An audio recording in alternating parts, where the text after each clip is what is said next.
जय मां कामाख्या। आपका बहुत बहुत स्वागत है कामाख्या धाम में। तुला राशि नवंबर माह 2023 कैसा रहेगा ये जानते हैं और एक नजर डालेंगे मुख्य त्योहारों पर भी और तिथियों को भी जानेंगे जिन तिथियों पर हमको कार्य नहीं करना चाहिए। तो आइए आगे बढ़ते हैं और जानते हैं कि इस माह के पहले मुख्य त्योहार कौन से हैं और हाँ, उस उपाय को भी जानेंगे जिसको करके आप अगर अदृश्य बाधाओं से ग्रसित है, नौकरी आपको नहीं मिल पा रही है, व्यवसाय में बंधन आ गया है, तो उसके छुटकारा कैसे प्राप्त हो, जानेंगे वीडियो के अंत में। और आइए पहले जान लेते हैं कि मुख्य त्योहार इस माह के कौन से। 1 तारीख को करवा चौथ है, 5 तारीख को अहोई अष्टमी का व्रत है, 9 तारीख को रमा एकादशी है, 10 तारीख को धनतेरस है, 11 तारीख को हनुमान जयंती है, 12 तारीख को दीपावली है, 13 तारीख को सोमावती अमावस्या है, 14 तारीख को गोवर्धन पूजा है, 15 तारीख को भाई दूज है और 19 तारीख को सूर्य षष्ठी व्रत है, 20 तारीख को गोपाष्टमी व्रत है, 23 तारीख को तुलसी विवाह है, 27 तारीख को गुरु नानक देव जी की जयंती और 30 तारीख को गणेश चतुर्थी का व्रत है। आइए अब ग्रह गोचर पर एक नजर डालते हैं। शुक्र देव 2 तारीख को वह कन्या राशि में द्वादश भाव पर प्रवेश कर जाएंगे और लग्नेश के स्वामी होकर के और अष्टमेश के स्वामी होकर के द्वादश भाव में केतु देव के साथ जाके जुड़ करके बैठेंगे। तो निश्चित ध्यान रखिएगा, हमारे सुखों को न्यून कर देंगे। हमको निश्चित कहीं ना कहीं पैसा जो है हमारा वो रोग के ऊपर खर्च होगा, हमारी शक्ति जो है वह क्षीण हो जाएगी, हमारे अंदर आलस्य सा एक महसूस होगा और ऐसा हम नहीं चाहते। निश्चित है हम आपको वो उपाय बताएंगे जिसको करके इस संकट से, इस कष्ट से आपको निजात अवश्य मिलेगी। आगे बढ़ते हैं, जानते हैं कि सूर्यदेव और बुद्धदेव 6 तारीख को द्वितीय भाव पर पहुंचेंगे, सूर्यदेव 16 तारीख को और 16 तारीख के बाद बुद्धाधिपत्य योग द्वितीय भाव पर बनेगा, धन भाव पर बनेगा। मान सम्मान प्रतिष्ठा यश प्राप्ति, धन की प्राप्ति, अचानक धन की प्राप्ति निश्चित होने जा रही है।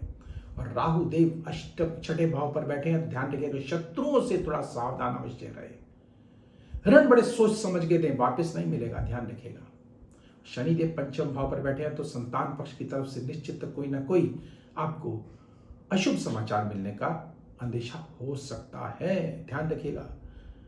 और ऐसा ना हो इसके लिए क्या करें, निश्चित उस उपाय को जानेंगे। बृहस्पति देव सप्तम भाव पर बैठे हैं और यहां से पंचम दृष्टि से आय के भाव को देख रहे हैं, तो आय में वृद्धि अवश्य होगी। विवेकी तौर से आप जो है बड़े ज्ञानवान हो जाएंगे और नवम दृष्टि से तृतीय भाव को देखेंगे तो पराक्रम में वृद्धि होगी, भाग्य में वृद्धि होगी और भाई बहनों के साथ अच्छे संबंध रहेंगे। तो आइए अब आगे बढ़ते हैं, जानते हैं पहले उन तिथियों को जिन तिथियों पर हमको कार्य नहीं करना चाहिए। वही तिथियां कौन सी हैं? 18, 19, 22, 23, 26, 27, 8, 9 और 10 भूल कर भी तिथियों को कार्य ना करें। और शुभ तिथियां कौन सी हैं, भाग्यवर्धक तिथियां कौन सी हैं, नोट कर लीजिएगा। 3, 4, 5, 28, 29, 30, 1, 2, 11, 12 बहुत अच्छा दिन है जी आपका। 15, 16, 17 क्या कहने। और इसके अतिरिक्त ध्यान रखिएगा कि बाकी तिथियों में थोड़ा सा सावधानी आपको अवश्य रखनी चाहिए। तो अब आगे बढ़ते हैं और जानते हैं उस उपाय को जिसको करके आप अपनी आजीविका के साधनों को बढ़ा सकते हैं। नौकरी नहीं है तो नौकरी आपको अवश्य मिलेगी। 7 पीली कौड़ी लीजिएगा और कामिया सिंदूर के साथ उसको लगा करके, ध्यान रखिएगा कामिया सिंदूर इसलिए कह रहा हूं क्योंकि ये मां कामाख्या का अचूक उपाय है और अगर इन्हीं दौरान अगर आप कर लेंगे तो क्या कहने। कार्तिक का महीना है, बहुत शुभ माह है ये। आप इसको प्रयोग को करिएगा, रात्रि को व्हाइट पेपर में लपेट करके सिर के तकिए के नीचे रखिएगा, लेकिन रात के ध्यान रखिएगा सोमवार का दिन होना चाहिए। और प्रातःकाल सूर्योदय से पूर्व इसे निकालिएगा, पेपर में से खोलिएगा नहीं और अपने सिर के ऊपर से 7 बार घुमा करके, नीचे आसन होना चाहिए, मुख आपका दक्षिण दिशा की तरफ होना चाहिए और अपने सिर के ऊपर से 7 बार घुमाइएगा। लेकिन उससे पूर्व एक छोटा सा मां कामाख्या का मंत्र है, शौम ओम ओम उठा।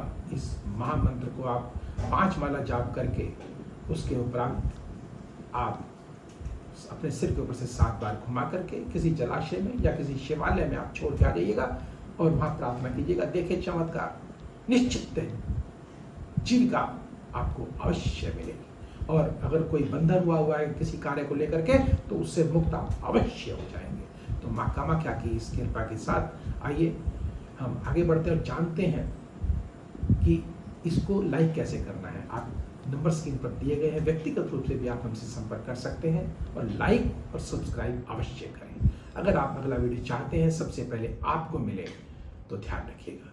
तो मुझे दीजिए आज्ञा। जय मां कामाख्या।